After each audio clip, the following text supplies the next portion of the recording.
Bueno, y tenemos el agrado de estar en comunicación en este día tan particular con Agustín Echevarne. Él es economista y es el director general de Libertad y Progreso. Bienvenido a Citas de Radio, Agustín, y muchas gracias por atendernos en este contexto particular. Un placer hablar contigo. Mi nombre es Elisa Perana, estoy aquí junto con Paola para conducir la entrevista. Agustín, bueno, estamos en un día particularmente difícil para la economía de nuestro país. Queremos hablar de soluciones y de propuestas, pero le voy a pedir que me haga un pequeño análisis sobre cómo interpreta el comportamiento de lo que fue hoy la economía y el movimiento del dólar y demás. Sí, bueno, déjame hacer un contexto un poquito más amplio. Argentina lo que tiene es un desequilibrio importante que produce dos tipos de equilibrios momentáneos de tipo de cambio. Uno es cuando entran los capitales.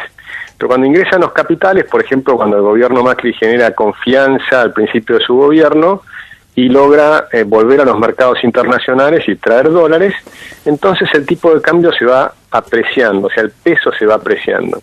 Ahora, ¿qué ocurre? Cuando el peso se aprecia por la entrada de capitales de deuda, ¿no? Lo que tenés es una economía que no funciona porque es muy cara en dólares. Es muy cara porque tenemos costos muy altos por lo menos tres factores. Uno, los altísimos impuestos. Dos, las altísimas regulaciones. Hay 69.000 regulaciones que asfixian a las empresas. Sí. Y tres, la falta de flexibilidad laboral. Tenemos leyes laborales que introdujo Perón cuando se enamoró de Mussolini, impuso la Carta del Laboro italiano. Entonces tenemos sindicatos muy fuertes que lo que tratan de hacer es de resguardar trabajos improductivos que no hay que resguardarlos, ¿no? Cada vez que hay una innovación tratan de bloquear las innovaciones y nos permanecen en el retraso. Ahora, ¿qué pasa? Cuando llegas a un momento en que la gente se da cuenta que no funciona, porque ya ese endeudamiento permanente te dicen basta, no te presto más, entonces pasás de ese equilibrio momentáneo, que en realidad es un desequilibrio de tipo de cambio apreciado, porque no es sustentable, porque te agarró un gran déficit fiscal, pero también se traduce en un déficit comercial poco después, entonces empieza la gente a fugarse del peso. Y se provoca una salida rápida del peso, que es lo que está pasando ahora, es decir, no es que el dólar sube, sino que el peso cae. Claro. Entonces, cuando los pesos caen, porque viniste emitiendo mucho tiempo con demasiadas tasas de emisión monetaria muy altas, entonces pasás al otro tipo de cambio, que es el de fuga de capitales, claro, que es mucho más alto. Ahora estamos en viaje hacia eso, que es lo que muchas veces proponen, típicamente lo que hizo Duhalde. Pasaste de 1 a 3, y una vez que llegás a ese momento, ¿qué hiciste? Es una mega devaluación, que el resultado es un mega aumento de la pobreza. En el caso de Duhalde pasó de una pobreza del 22% con De la Rúa a 54%, pero cuando tenés ese nivel de pobreza, los salarios bajaron mucho y por lo tanto el peso de los salarios sobre la economía es mucho menor. Claro. Y entonces la economía empieza a reactivarse, pero a costa de haber mandado a la gente abajo de la línea de pobreza, ¿no? Que puede empezar a ocurrir después de que termine toda esta escalada del tipo de cambio, que te suben los precios y demás, se achica el salario real, la gente sufre porque va a haber mucha gente más pobre, y en ese momento empieza a haber sectores que empiezan a reactivarse. El turismo claramente, el campo, todos los sectores exportadores en general, el que exporta vino o lo que fuere, esos sectores van a andar mejor a partir del año que viene. Claramente se cierra la brecha comercial y vuelve un ciclo, pero así venimos hace 70 años, claro, con este ciclo populista, ¿no? No se logra romper digamos, la dinámica, ¿no?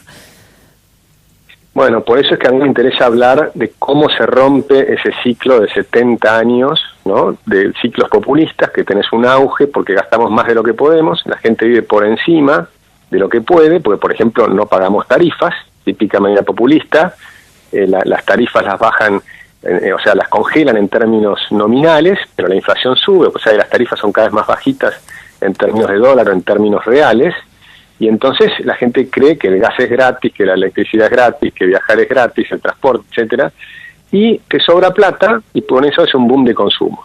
Y hablan de consumo, ¿no? Y te empieza a aumentar el consumo de heladeras, de televisores, viene el Mundial de Fútbol, y consumimos de todo. Pero mientras tanto te comiste el capital. Entonces las empresas que producían energía fueron bajando la producción de petróleo y gas, y esto no pasó una sola vez, pasó varias veces. Ya en la época de Alfonsín teníamos los cortes eléctricos, se habían hecho exactamente lo mismo, dejaron de invertir, cae en la producción de petróleo y gas, etcétera. Con lo cual, cuando vuelve el ciclo, tenés que empezar a recomponer el capital. En este momento, el gobierno actual dijo, bueno, yo lo voy a solucionar, pero gradualmente. Y nosotros decíamos, eso no va a funcionar. ¿Y por qué no iba a funcionar? Porque vos venías bajando el gasto público primario, pero no pagabas ni siquiera los intereses. Si tenés déficit primario es que ni siquiera pagás los intereses. Por lo tanto, la deuda seguía creciendo y la tasa y los intereses seguían creciendo. Entonces, el déficit total, el déficit financiero, no bajaba. Y ese fue el problema. En algún momento en el mundo, cuando subieron las tasas, cambiaron las condiciones internacionales, cosa que era previsible. Entonces, en ese momento que suben las tasas de interés en Estados Unidos, que hay mayor volatilidad en los mercados internacionales, típicamente los países con más delicada situación internacional financiera, como Argentina y Turquía, tienen problemas. Claro. Pero no es que la crisis internacional te afectó, sino que vos tenés el problema y estalla en ese momento, ¿no? Claro. Ahora, Echevarne, ¿cómo, digamos, claramente con la medida a la ayuda al FBI, o sea, la medida de pedir ayuda al FBI está obligando a hacer lo que el gradualismo con Macri no llegó a hacer, ¿no? Que dicen que, bueno, ahora, digamos, por obligación lo van a tener que hacer, encarar lo que ellos no querían encarar. Pero de todas maneras, pareciera como que fue como muy poquito la confianza que se volvió a generar con el préstamo del FMI, porque ya estamos de vuelta hablando lo mismo que está hablando de antes del arreglo con el fondo. Bueno, lo que ocurre es que hay que entender cómo funciona la mente de las personas, los argentinos. Tenemos mucha experiencia en estas crisis. Nada más que nombrar la palabra FMI te hace asociar a las crisis del 2001, que es la última que tuvimos, pero también a las crisis anteriores. Claro. Entonces, el solo hecho de ir al FMI es una demostración del fracaso. Claro. Con lo cual, si haces eso y vas al Fondo Monetario, ya no tenés tiempo para demostrar que lo vas a hacer bien en el próximo año y medio, que era el programa del Fondo Monetario, porque la gente no te cree. Claro. Ni de adentro ni de afuera. Con lo cual, si haces ese programa, no puedes ir detrás de lo que te dice el Fondo Monetario y ni siquiera cumplirlo y tener que pedir perdones, ¿no? Waivers, como dicen internacionalmente. Es decir, vas poniendo proyecciones de metas de inflación que no podés cumplir y van corriendo lo de atrás. Cuando es una crisis que la vas corriendo de atrás. Si la vas corriendo de atrás, nunca recuperas la confianza. A la crisis la tenés que ganar, de adelante. Y también hay un tema de personas. Cuando las mismas personas te van diciendo, bueno, esto va a salir y no sale, va a salir y no sale, va a salir y no sale, bueno, perdiste confianza en las personas. Claro. Por lo tanto, una manera de regalar la confianza es cambiar las personas, poner un programa nuevo, más ambicioso de lo que te pide el Fondo Monetario, mucho más rápido de lo que te pide el Fondo Monetario, para decirte, yo no hago esto por lo que me dice el Fondo, hago esto porque lo necesita la Argentina. Pero además no hago solamente el tema fiscal, que es lo que me pide el Fondo. Necesitamos hacer muchas más cosas. Necesitamos flexibilizar las reglas laborales, necesitamos desregular, necesitamos empezar a bajar impuestos, es decir, necesitamos abrir la economía, necesitamos hacer cosas mucho más importantes y tal vez dolarizar o hacer una reforma monetaria que te garantice eliminar la inflación. Ahora, si el gobierno no cuenta con apoyo político para hacer estas medidas, me imagino, por ejemplo, ya la flexibilización laboral, lo que decías vos recién del FMI, si tienen como un prejuicio con la palabra o ya te lleva a crisis anteriores, la palabra flexibilización laboral inmediatamente la hilan a capitalismo salvaje o a la ley del mercado que no tiene en cuenta a la gente. ¿Cómo proponen ustedes lograr este consenso político para lograr la flexibilización laboral?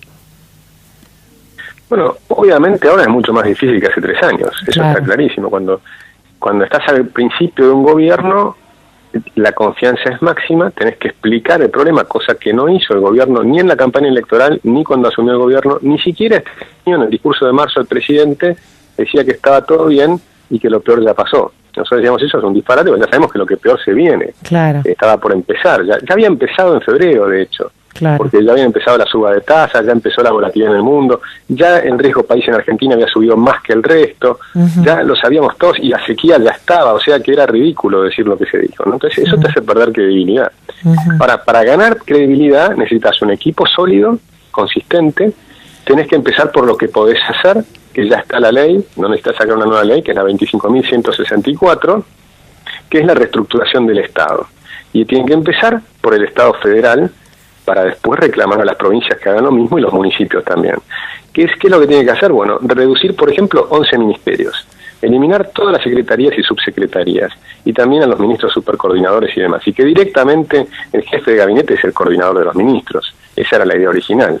No es tener distinto, como que el presidente tiene sus propios secretarios, el jefe de gabinete tiene sus propios secretarios, después vienen los ministros que tienen sus propios secretarios. Claro. Por supuesto es un gran despelote y finalmente los que toman decisiones son un triángulo de poder que es Peña con sus dos ministros coordinadores. Esa es la realidad y no funciona. Esa forma de tomar decisiones no funciona.